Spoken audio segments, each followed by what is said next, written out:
Evolução.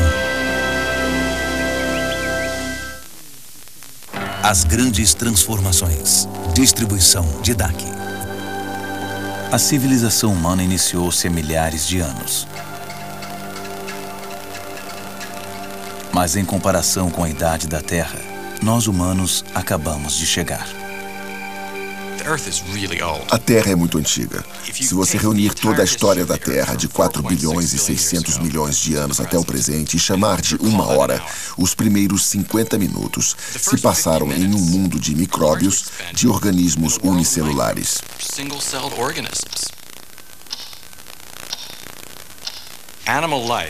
A vida animal apareceu nos últimos 10 minutos dessa hora.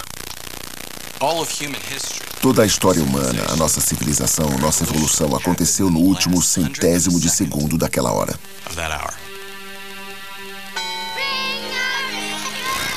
Chegamos bem tarde à festa, mas fomos moldados pelas mesmas forças que ajudaram a moldar toda a vida na Terra.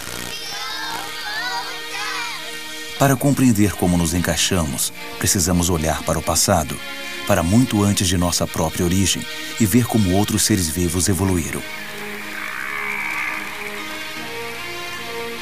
As baleias são os maiores animais vivos atualmente. Como nós, baleias e golfinhos assumiram sua forma atual bem recentemente.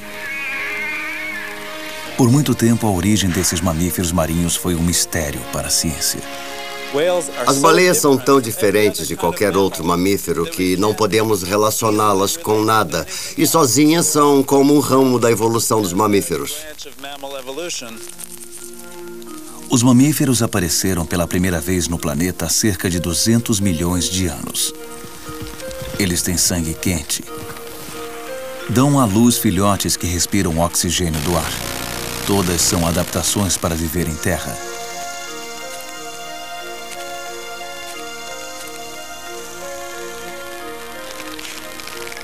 Mas baleias e golfinhos também são mamíferos. Eles são mamíferos que vivem na água. Mas sabemos que os mamíferos evoluíram na Terra. Então é um verdadeiro enigma como as baleias evoluíram originalmente. Compreendendo como isso acontece, vamos começar a entender como essas grandes transformações acontecem em geral. As pessoas se interessam pelas baleias e compreendo por quê. Elas são muito bonitas. Sua origem é um grande mistério. As baleias são um dos poucos grupos de mamíferos que têm cérebro muito grande e complexo como nós. Então, em certo sentido, elas são nossos alter egos. Elas vivem no mar e nós na terra. Elas dominam o mar enquanto dominamos a terra e, por esse motivo, acho que temos muito interesse no que acontece lá, em como elas chegaram lá, como um reflexo da nossa própria história através do tempo geológico. Quando Phil Gingerich iniciou sua carreira há 30 anos, não entendia nada de baleias. E por ele, tudo bem. Gostava de geologia, principalmente porque não conseguia imaginar uma carreira burocrática. Acho que me interessei por geologia porque é uma ciência ao ar livre. E na geologia eu me interessei pela paleontologia porque tratava da vida e da história da vida. O primeiro interesse de Gingerich por mamíferos terrestres primitivos acabou por levá-lo ao Paquistão. Foi lá que ele fez o tipo de descoberta com a qual a maioria dos paleontólogos sonham. Um fóssil que reescrevia uma das maiores histórias da evolução. Encontrei uma parte de crânio que não consegui identificar. Tinha um pedaço bem conservado da orelha interna que oferecia o indício do que era. A forma era familiar, mas por outro lado, não era parecido com nada que Gingerich já tivesse visto. Esse é o espécime original. É o que encontramos por volta de 1978. Há várias coisas intrigantes. Uma é que é muito similar em tamanho e forma ao crânio de um lobo. Mas havia uma coisa estranha nesse crânio. O lado inferior apresentava uma saliência do tamanho de uma noz.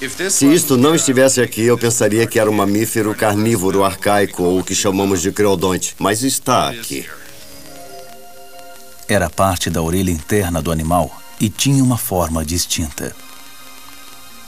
Uma forma que hoje se encontra apenas em um tipo de animal: as baleias. Gingerich ficou intrigado. O que a orelha de uma baleia fazia no crânio de um animal que se assemelhava ao lobo? Gingerich construiu um molde de como poderia ter sido o crânio completo da criatura. Ele se perguntava se sua descoberta era o elo crucial que faltava, a primeira evidência fóssil já descoberta para uma das alegações mais ousadas de Darwin, de que as baleias evoluíram a partir de mamíferos terrestres. Para ter certeza, precisaria encontrar mais fósseis que mostrariam cada estágio da transformação da baleia, o que os cientistas chamam de formas de transição.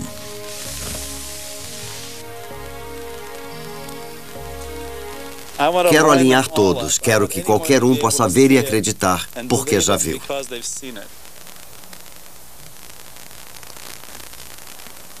Ele tentou voltar ao Paquistão para retomar sua busca, mas a guerra havia irrompido e as fronteiras estavam fechadas. Frustrado, decidiu procurar noutro lugar. Ele tinha ouvido histórias sobre esqueletos de baleias num local muito improvável. Então decidiu verificar pessoalmente. O deserto do Saara é um dos lugares mais secos da Terra. Mas há 40 milhões de anos, as coisas aqui eram bem diferentes.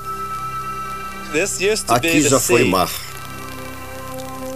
Pense nisto como a atual costa do Mediterrâneo do Egito, há cerca de 40 milhões de anos, cerca de 100 quilômetros ao sul de onde é hoje. Aqui, no que antes foi o sul do mar Mediterrâneo, está uma área de 260 quilômetros quadrados de areia, com um nome surpreendente: Vale das Baleias.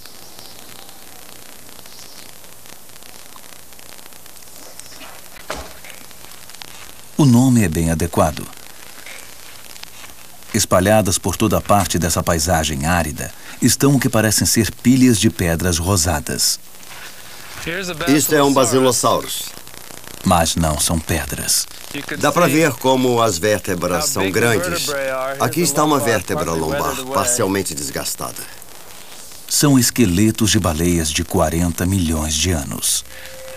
Tem outra ali atrás, saindo do chão. Tem uma aqui. E outra lá. Todo este lugar está cheio de baleias. Por que havia tantas baleias concentradas num só lugar? Gingerich acha que o Vale das Baleias já foi uma baía protegida, uma laguna escondida do mar aberto por bancos de areia submarinos. Talvez as baleias parissem seus filhotes aqui e voltassem para morrer. Mas mesmo com centenas de ossos de baleias a seus pés, ele estava decepcionado. Quase todos os esqueletos pertenciam a uma baleia chamada Basilosaurus, uma criatura de 40 milhões de anos, já conhecida pela ciência. As Basilosaurus viviam o tempo todo dentro d'água. Se as baleias evoluíram de mamíferos terrestres, fizeram isso muito antes das Basilosaurus. Então Gingerich achou que talvez esses ossos não interessassem muito. Mas ele não podia estar mais enganado. Depois de apenas alguns dias de escavação, fez sua segunda descoberta surpreendente. Acontece que as Basilosaurus tinham uma coisa que as baleias modernas perderam há muito tempo. Pela primeira vez achamos baleias com membros. Os ossos eram pequenos, mas inconfundíveis. Uma pelvis, uma rótula, até dedos. Essa baleia tinha todos os ossos dos membros. Gingerich levou o máximo do esqueleto que conseguiu carregar. Eram provas impressionantes de que as baleias já foram animais com 4 membros. Desde as descobertas de Gingerich, ele e outros acrescentaram dados a essa história fantástica. Agora os cientistas pensam que o ancestral mais antigo das baleias era similar a esse mamífero de 50 milhões de anos, semelhante a um lobo chamado Sinonyx. O Sinonyx era um predador que vivia e caçava ao longo das praias de um mar antigo.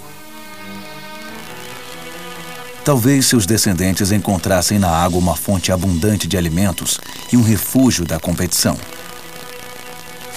Animais que tinham membros dianteiros em forma de nadadeiras, corpo hidrodinâmico, sem membros traseiros e pelos, sobreviveram há milhões de anos. Desde a primeira descoberta de Gingerich, chamada Paquicetus, a lista de baleias de transição conhecidas aumentou. Ela agora inclui a Ambulocetus, a Rhodocetus, a Durodon, assim como a Basilosaurus. Elas revelam outro elemento da evolução da baleia, a migração gradual das narinas para o topo da cabeça, que propicia uma respiração aérea eficiente para mamíferos aquáticos. Como as baleias perderam os membros? Conforme os anos se passaram, elas evoluíram para novos tipos de...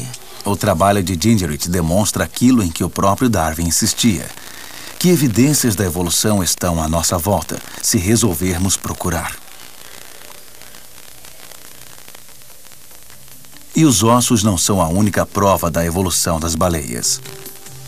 Sua ancestralidade também é visível na forma como se movem.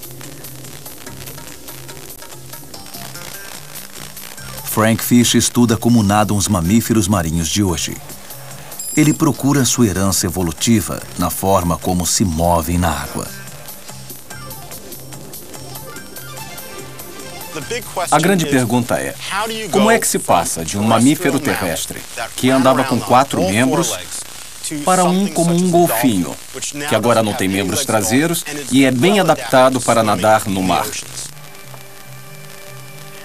Embora as baleias pareçam peixes, não nadam como eles. Os peixes nadam flexionando suas vértebras de um lado para o outro, como este tubarão. Mas os mamíferos nadam diferente. Essa lontra nada ondulando a coluna para cima e para baixo, exatamente da mesma forma que as baleias. E também da mesma forma que os mamíferos terrestres usam a coluna vertebral quando correm. As baleias levaram para dentro d'água sua forma ancestral de se mover, que ainda pode ser vista 50 milhões de anos depois.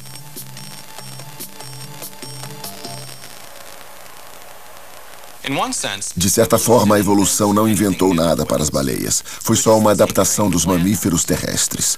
Usando o velho para fazer o novo, chamamos isso de adaptação. E isso acontece em todo grupo de animais, em todos os tempos durante a história evolutiva. O ponto inicial para as baleias foi um animal terrestre de 4 membros que viveu há cerca de 50 milhões de anos. Mas os animais terrestres também foram produto de uma transformação muito anterior. Há centenas de milhões de anos não havia animais em terra. Antes disso, todos os nossos ancestrais distantes viviam na água. Então, em algum ponto, houve essa mudança da vida na água para a vida na terra. É uma mudança enorme. Foi o momento em que alguns peixes podiam viver da água e na terra. Se esses primeiros animais não tivessem feito a transição, não estaríamos aqui hoje. É importante compreender como, quando e possivelmente onde ocorreu essa transição. Os primeiros animais que saíram da água realmente iniciaram alguma coisa.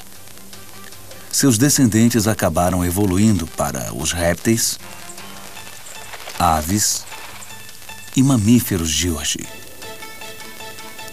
E a origem comum desses animais ainda é visível nos seus corpos.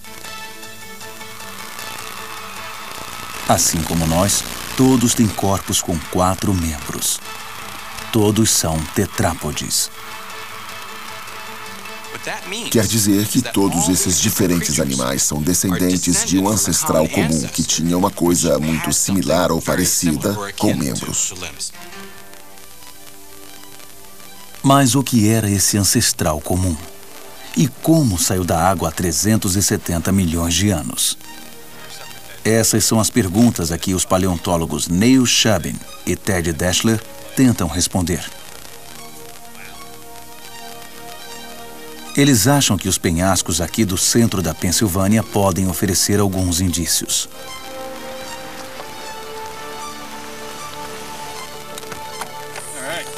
Acho que é um bom dia para fósseis. O que acha? Grande dia. Vamos achar alguns. Legal. Oi?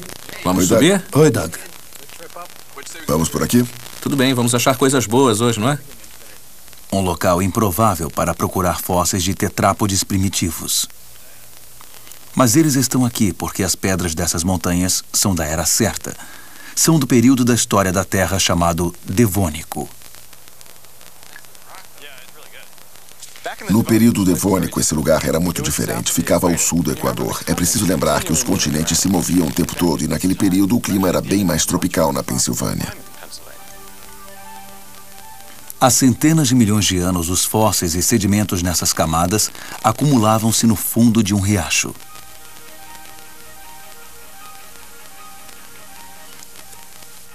O que temos aqui é uma amostra da vida em um riacho há cerca de 370 milhões de anos. Isto aqui está fossilizado. Fósseis quebrados de escamas de dentes. Este ossinho aqui é uma espinha de um peixe conhecido como tubarão espinhoso. A maioria dos fósseis está fragmentada demais para ter algum valor. Mas em 1995, bem neste local, Dashler deparou com algo que nunca tinha visto. Era um pequeno osso de omoplata, mas não de um peixe. Era a omoplata de um tetrápode de 370 milhões de anos.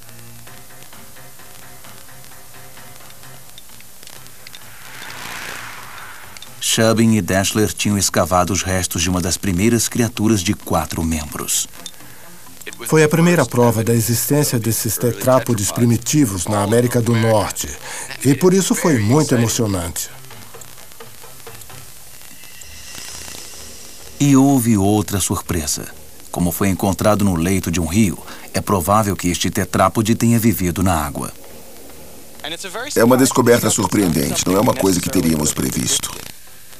Por que um animal com patas viveria na água? Pensava-se que os membros tivessem surgido para poderem andar na terra. A ideia antiga era que primeiro os peixes foram para a terra e depois desenvolveram os membros.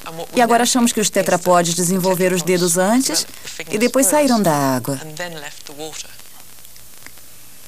Jane Clark, da Universidade de Cambridge, desconfiava que a teoria ensinada em muitos livros didáticos estava errada. A história que se encontra em muitos livros didáticos antigos e as figuras que se veem em livros de crianças e galerias de museus é a imagem de um peixe encalhado num lago seco, tentando viver fora da água. E se você olhar objetivamente, parece muito estranho. Clark achou que devia haver uma explicação melhor. Mas onde procurar? Encontraram apenas alguns fósseis de tetrápodes, a maioria em um local remoto da Groenlândia, na virada do século. Tudo o que havia para ela se orientar era uma anotação num diário de viagem de exploração à Groenlândia, anos antes.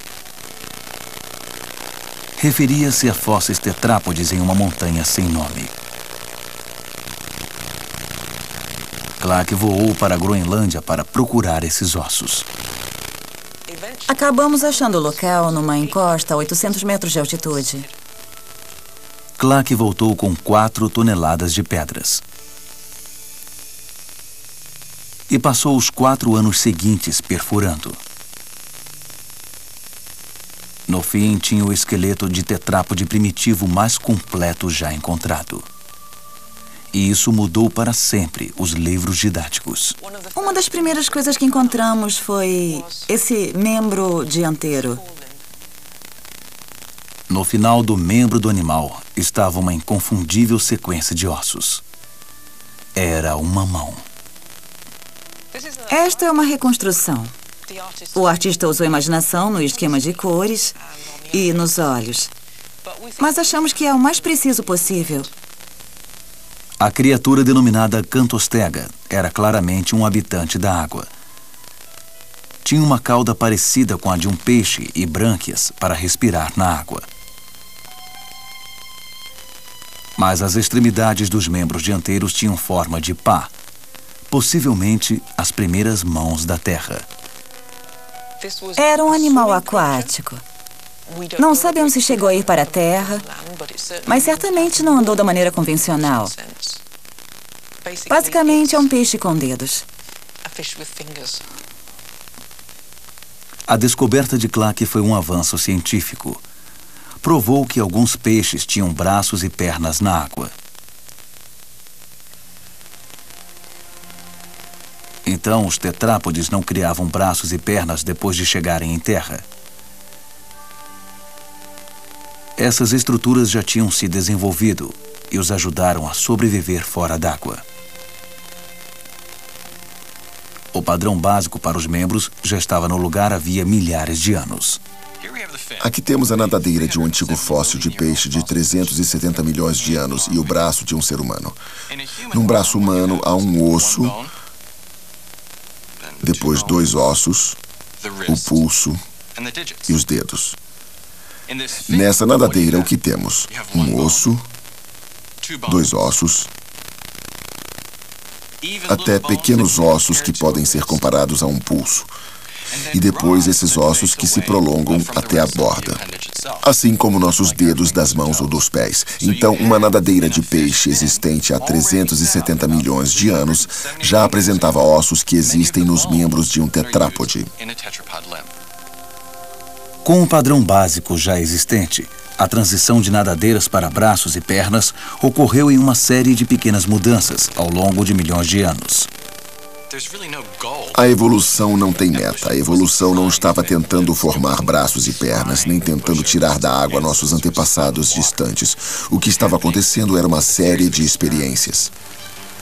Nos riachos de água fresca abarrotados, onde os tetrápodes se originaram, a competição pela sobrevivência era intensa. Esses pequenos riachos eram como um motor ou um cadinho de mudança evolutiva.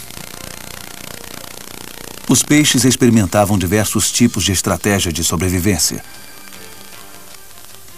Alguns se tornaram predadores. O dono desse maxilar era um assassino de 4 metros de comprimento. Seus dentes eram do tamanho de pinos de estrada de ferro. Os peixes menores desenvolveram defesas elaboradas, como essa armadura pesada. Outros guardavam armas, como esse ferrão pontiagudo. Ele saía da nuca do seu dono. Todos esses armamentos eram instrumentos para a sobrevivência num mundo perigoso. Possivelmente os novos braços e pernas deram aos primeiros tetrápodes outra possibilidade para sobreviver. Possibilidade de viver em outro ambiente. A terra. Esses animais puderam sair da água devido a essas novas características, como os membros. Aqueles que escaparam encontraram um mundo novo, repleto de oportunidades.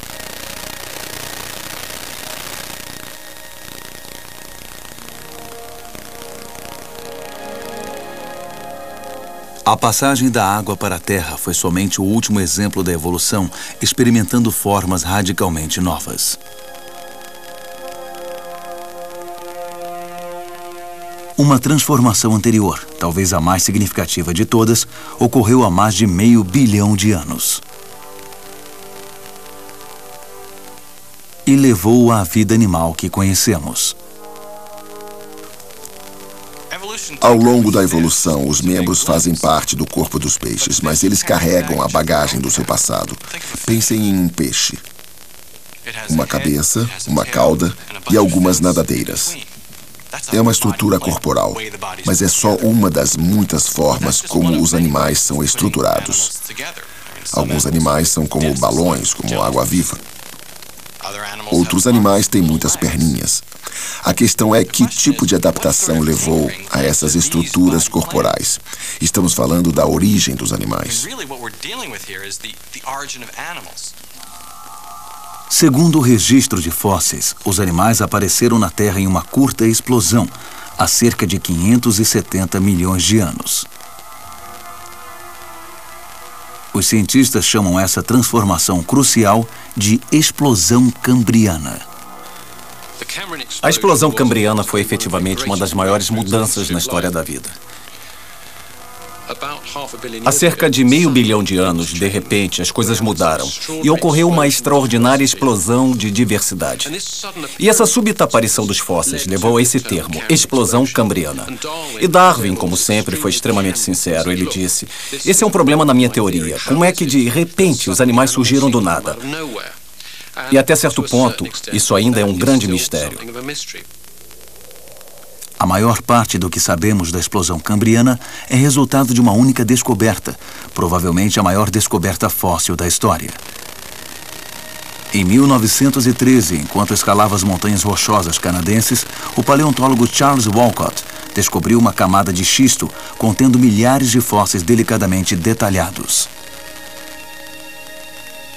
Esses animais, todos habitantes do mar, foram soterrados num deslizamento de terra subaquático. Nos 500 milhões de anos seguintes, o fundo do mar que os abrigou ergueu-se e se tornou o topo de uma montanha. Walcott retirou mais de 60 mil fósseis do sítio, que ele denominou de Burgess Shale. Simon Conway Morris estudou os fósseis por mais de 30 anos. É quase como se você fosse a outro planeta e lhe desse um barco de pesca, uma rede, e lhe permitissem jogar a rede no mar profundo. E você não tivesse ideia do que ia surgir. Algumas das criaturas de Burgess Shale eram familiares. Aqui está um dos trilobites. Vemos as partes delicadas também preservadas. Os trilobites são artrópodes extintos, animais com esqueleto externo. Os artrópodes de hoje, como caranguejos, lagostas, insetos e aranhas, são todos descendentes de animais semelhantes. Outros animais de Burgess Shale eram estranhos, parecendo alienígenas. Um animal de 5 olhos e um focinho longo e retrátil. Um com espinhos longos e afiados saindo das costas. Outro com um círculo de dentes ao redor da boca.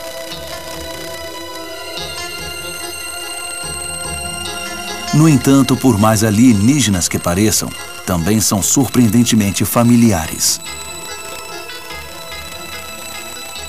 Como animais vivos, seu corpo tem cabeça, cauda, prolongamentos, segmentos especializados que desempenham funções especializadas.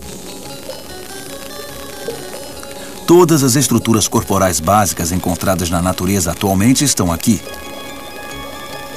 Todos os animais que viveram no último meio bilhão de anos vieram da adaptação dessas estruturas iniciais. Podemos até ver nosso ancestral aqui. Talvez isso seja o melhor de Burgess Shale. Essa é a picaia.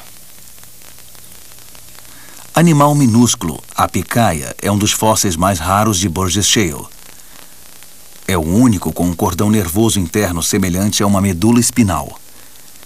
Isso pode significar que animais como a picaia foram os primeiros ancestrais de todos os animais com esqueleto interno. A ideia é que este pode ser o precursor do peixe e, no curso de uma longa história evolucionária, de nós mesmos. Qual a importância da explosão cambriana? Há inúmeros motivos. Basicamente, é nossa história, é nossa origem e importa muito. Foi a época em que os animais apareceram pela primeira vez. Ao olhar para trás, podemos ver parte da nossa história.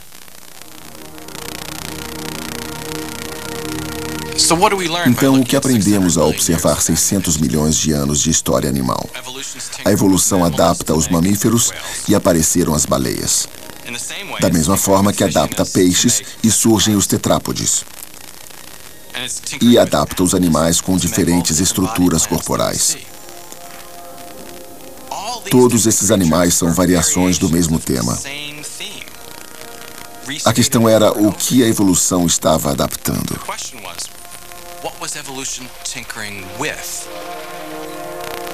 Uma das descobertas notáveis dos últimos 20 anos é que a evolução não está adaptando os corpos, mas sim a receita, o mecanismo que constrói os corpos. Que receita é essa? Qual é esse mecanismo? São os genes. Os fósseis registraram as mudanças no corpo dos animais com o passar do tempo. Mas como os corpos mudam, não se sabe. A busca do mecanismo genético da evolução ocupou quase todo o século. Quando os cientistas finalmente descobriram, ficaram atônitos com sua simplicidade.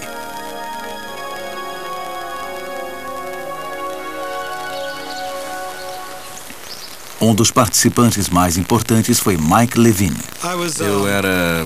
Eu acho que era um garoto esquisito. Eu sempre gostei de insetos. Nós tínhamos um quintal ótimo e eu podia ir até lá atrás. Era tipo um santuário. E eu brincava com os insetos. Eu os dissecava, manipulava. Essa é a lembrança mais agradável que eu tenho. A afinidade de Levine com os insetos o levou a estudar biologia. Um inseto em particular tornou-se objeto de fascínio. Eles têm um tempo de reprodução rápido e têm muitos padrões. Não dá para saber se olhar de longe, mas quando se olha uma drosófila adulta ao microscópio, você fica surpreso com o número de pelos, com a complexidade das asas, os padrões dos olhos. Mas os embriões são uma coisa à parte. Eu adoro embriões. Os cientistas há muito tempo suspeitavam que os embriões guardavam o segredo da evolução dos animais.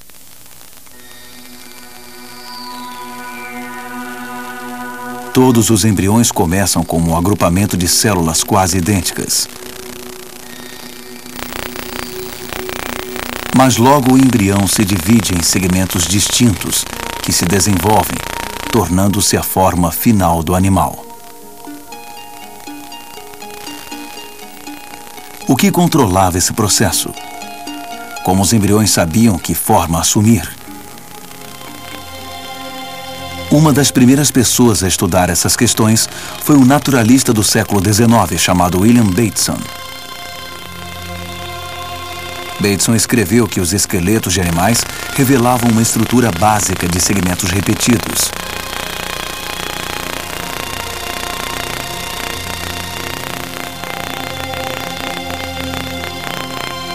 Ele também observou que, ocasionalmente, os animais desenvolviam alguns segmentos nos lugares errados.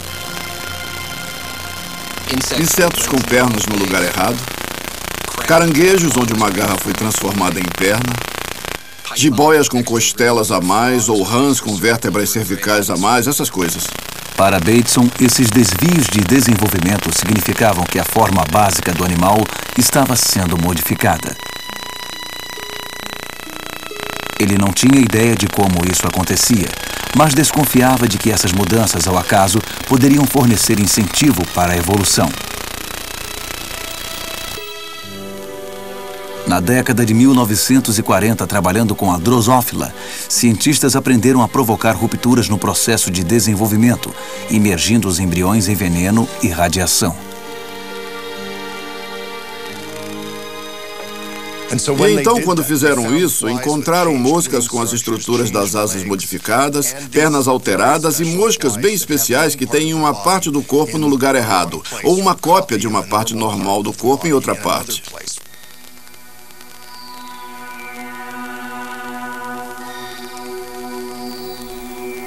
Os cientistas tinham desencadeado as mudanças, danificando o DNA das moscas. Dentro de cada célula do embrião em desenvolvimento, há moléculas em cadeia, denominadas DNA. As experiências mostraram que o DNA, de alguma forma, fazia o embrião se dividir em segmentos. Mas como? Os cientistas só estavam começando a compreender que o próprio DNA compunha-se de segmentos, chamados genes. A questão era, como os genes estruturavam o corpo? Um pesquisador, o Dr. Ed Lewis, da Universidade de Caltech, estudou essa questão por 30 anos, cruzando espécies de milhares de moscas. O trabalho de Lewis o levou a uma ideia polêmica. Ele sugeriu que um mecanismo surpreendentemente simples estruturava os embriões. Ele escreveu que o crescimento de cada segmento da mosca era direcionado por um gene específico. Um pequeno grupo de genes, um tipo de jogo de ferramentas genético, parecia traçar o corpo todo. E quando ele viu os genes, disse: este aqui afeta esta parte do corpo, este afeta aquela e este afeta a outra parte. É uma observação espantosa. Era espantosa porque parecia simples demais. Ninguém pensou que simples genes tinham poder suficiente para controlar uma coisa tão complexa quanto a estrutura do corpo. Os céticos argumentavam que a ideia de Lewis era a adivinhação. É claro que ele nunca tinha visto os genes, porque não existiam técnicas para isso. De 1920 até os anos 70, não era possível isolar fisicamente qualquer gene específico. Essa oportunidade, para minha sorte, só surgiu pela primeira vez quando eu era estudante. E nós então pensamos, puxa, até que enfim podemos investigar e identificar esses genes tão misteriosos. Levine recrutou seu amigo e colega, o cientista Bill McInnes. O primeiro gene que eles pesquisaram tinha um nome em comum: Antenapédia, que significa antena-perna. Achavam que esse gene controlava o crescimento das pernas. Quando o gene falhava, cresciam pernas em lugares errados nas moscas. Na cabeça, no lugar da antena. Em moscas normais, as pernas crescem na parte central, a área chamada tórax. Então, Levine e McInnes decidiram buscar o gene no tórax de um embrião normal. A expectativa era que o gene antenapédia estivesse ativo, definido no tórax, em desenvolvimento do embrião. Mas quem sabia? Ninguém sabia. Levine e McInnes tinham de fazer uma coisa que ninguém jamais tinha feito. Tinham de encontrar um meio de ver um gene em ação. Nós queríamos marcar o gene. E isso foi um trabalho muito estressante. O projeto pedia métodos novos e não comprovados. De início, não funcionou muito bem e houve vários problemas técnicos para resolvermos.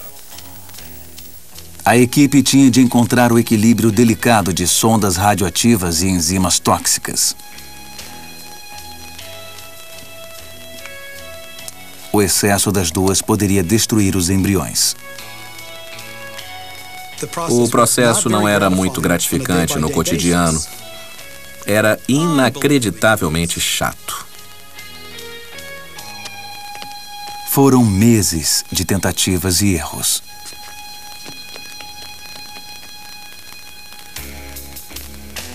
As pessoas sempre diziam: vocês deviam tentar outra coisa. Isso é muito demorado. Vocês estão perdendo muito tempo. Mas nós continuamos. Finalmente, uma noite, todo o trabalho foi recompensado.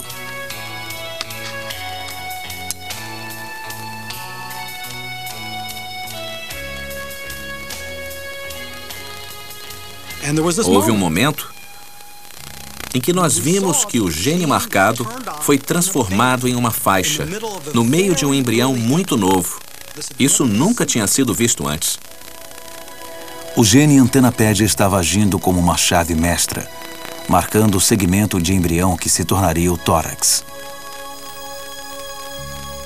As implicações eram assustadoras. Se genes como o antenapédia podiam definir segmentos inteiros de um animal, Eles estavam agindo como arquitetos do corpo. E se um desses genes se ligasse no lugar errado, poderiam ocorrer mudanças alarmantes no corpo. Parecia que Levine e McInnes tinham descoberto os genes responsáveis pela evolução dos corpos. Mas ainda havia dúvidas. O trabalho todo tinha sido feito em drosófilas. E os outros animais? Eles usavam o mesmo mecanismo para construir seus corpos? Uma resposta viria da Suíça. Em 1994, Walter Gehring, da Universidade da Basileia, isolou o gene que desencadeou o crescimento de olhos nas drosófilas. O gene se chamava sem olho, porque as moscas sem ele cresciam sem olhos. Gehring conhecia um gene nos ratos que funcionava da mesma forma. Ele se perguntava se os dois genes eram o mesmo. E testamos essa pergunta pegando o gene do rato e colocando-o em drosófilas para ver se as moscas podem entender a mensagem do rato. Então ele substituiu o gene de olhos da mosca pelo gene do rato. E para a surpresa de todos, o gene do rato funcionou perfeitamente bem e pôde induzir um olho composto na drosófila. A drosófila desenvolveu olhos normais de drosófila usando o gene de um rato.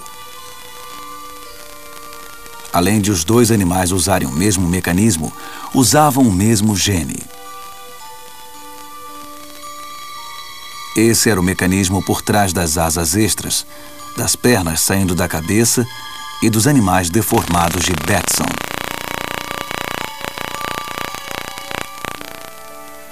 A pesquisa de um século se concluíra. O mecanismo genético da evolução do corpo acabou sendo um punhado de genes poderosos.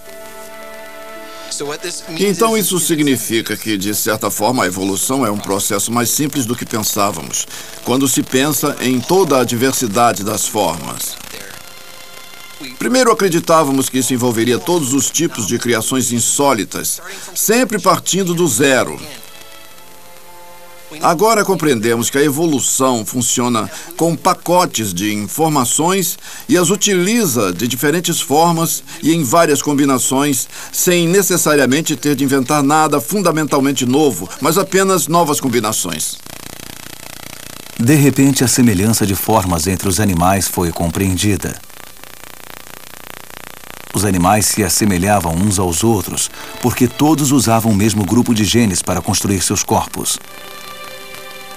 Um grupo de genes herdado de um ancestral comum que viveu há muito tempo.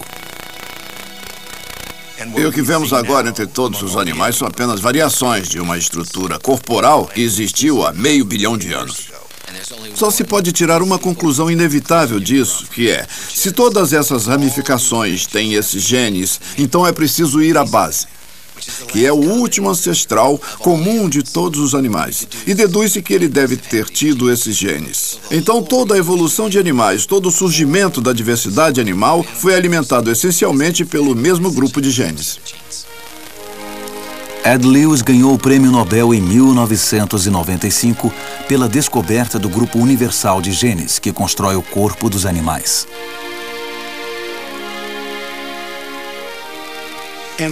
Foi uma enorme surpresa para todos nós. Não só para as pessoas como minha mãe, que diz, meu Deus, uma minhoca e um rato, uma minhoca e eu, temos coisas em comum. Mas foi uma surpresa para os outros cientistas. Havia a profunda conservação do mecanismo de construção de embriões entre todos os diferentes tipos de animais. Mas e nós? Nosso corpo é feito dos mesmos genes que fazem todos os outros animais. No entanto, somos diferentes. Nenhum outro animal raciocina e cria como nós.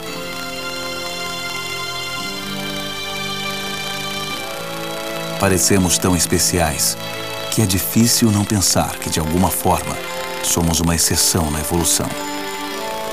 Mas é claro que não somos. A transformação que levou ao homem não foi diferente das outras transformações. Parece que nosso momento decisivo, crucial, aconteceu quando nossos antepassados saíram das árvores e começaram a andar sobre duas pernas. Não sabemos exatamente quando nem onde nossos ancestrais se tornaram eretos ou bípedes. Achamos que deve ter sido há bem mais de 4 milhões de anos, quando esses antepassados saíram das árvores e começaram a explorar fontes de alimento no chão e nos habitats terrestres. Um dos principais elementos que deve ter sido muito útil para eles foi o fato de terem os membros dianteiros livres para poderem colher e carregar alimentos por longas distâncias. Assim que isso aconteceu, abriu-se um extraordinário leque de possibilidades e oportunidades. A maioria dos hominídeos bípedes foram extintos, mas uma ramificação com cérebros maiores sobreviveu. Essa ramificação acabou levando aos humanos modernos. Então, como começou essa transição crucial para andar sobre duas pernas? Liza Shapiro, da Universidade do Texas, procura indícios nos primatas vivos. Quando olhamos o registro fóssil, tudo o que temos é uma pilha de ossos. É uma entidade inerte. Não dá para saber muita coisa, a menos que se procurem análogos vivos.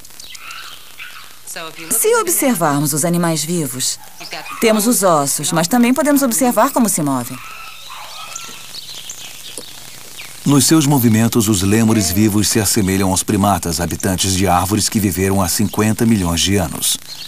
Nós não evoluímos dos lêmures, mas eles podem ser a espécie viva que mais se assemelha àqueles ancestrais distantes. Ao tentar reconstruir esse cenário sobre como os seres humanos evoluíram desse antepassado, precisamos saber do que partimos. Se quisermos dar uma explicação de como fizemos essa transição e também o porquê.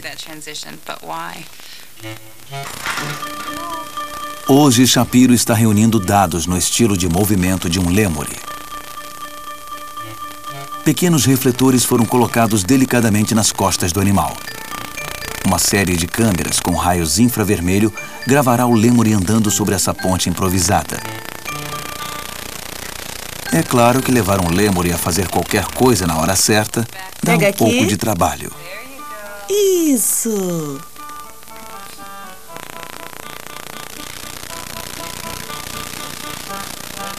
Muito bom.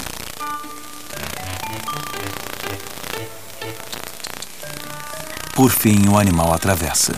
Isso, muito bom. Legal.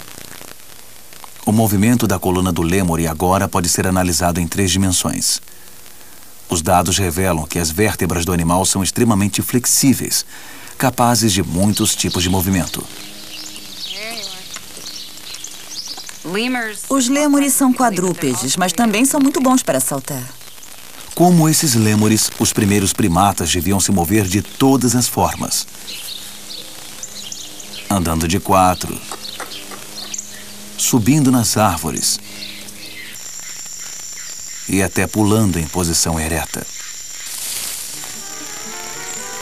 Não se limitavam apenas a um estilo de movimento, de forma que podem servir como um ponto de partida para uma série de experiências evolutivas. E é bem provável que tenha sido isso que aconteceu. Não fomos os únicos a evoluir a partir desses primeiros ancestrais, assim como a maioria dos primatas vivos de hoje. Nosso parente vivo mais próximo é o chimpanzé. Nós não descendemos dos chimpanzés, mas compartilhamos um ancestral comum recente. É por isso que nosso DNA é quase idêntico ao deles. E por isso o esqueleto do humano tem o mesmo número de ossos, dispostos quase da mesma forma. Mas as poucas diferenças físicas que nos separam parecem ter feito uma grande diferença. Os chimpanzés não andam sobre 2 pernas. Eles desenvolveram um estilo diferente de se movimentar, andando sobre os nós dos dedos. Esse andar sobre os nós dos dedos é uma adaptação muito específica que nós vemos hoje entre os chimpanzés e os gorilas. É uma adaptação para andar no chão. Andar sobre os nós dos dedos foi uma experiência evolutiva tão válida quanto andar sobre 2 pés. Mas a diferença nos nossos estilos de andar, que pode ter afetado nosso intelecto, é vista nas poucas e pequenas diferenças em nosso esqueleto. Aqui há 2 esqueletos de primatas modernos. Tenho certeza de que todos reconhecem esse esqueleto porque é igual ao seu e ao meu. É um humano moderno. Mas esse esqueleto menor é um dos nossos parentes vivos mais próximos, um chimpanzé. Nós começamos a andar sobre 2 pernas e isso ocasionou toda uma série de modificações no esqueleto. Nos seres humanos, a coluna vertebral sai da base do crânio e aponta direto para baixo, em vez de sair da parte de trás do crânio. A pelvis tem forma bem diferente. O chimpanzé tem uma pelvis longa e estreita. A nossa é curta e achatada. Nós andamos com os joelhos bem juntos. Os chimpanzés andam com os joelhos separados. Essas são pequenas diferenças que são adaptações que nos transformaram em bípedes modernos. E se os nossos ancestrais não tivessem ficado de pé? E se tivessem tomado um caminho diferente na trajetória para se tornarem humanos?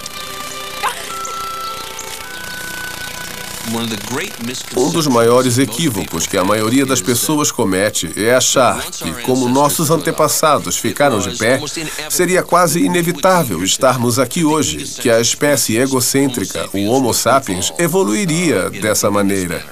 Mas o que nós vemos é que a evolução funcionou conosco da mesma forma que com cada organismo deste planeta. Estamos aqui por uma série de coincidências prováveis, adaptações específicas, oportunidades escolhidas. Então acho que quando olhamos para a nossa própria origem, vemos que é extraordinário os humanos estarem aqui para olhar para trás e pensar no seu passado.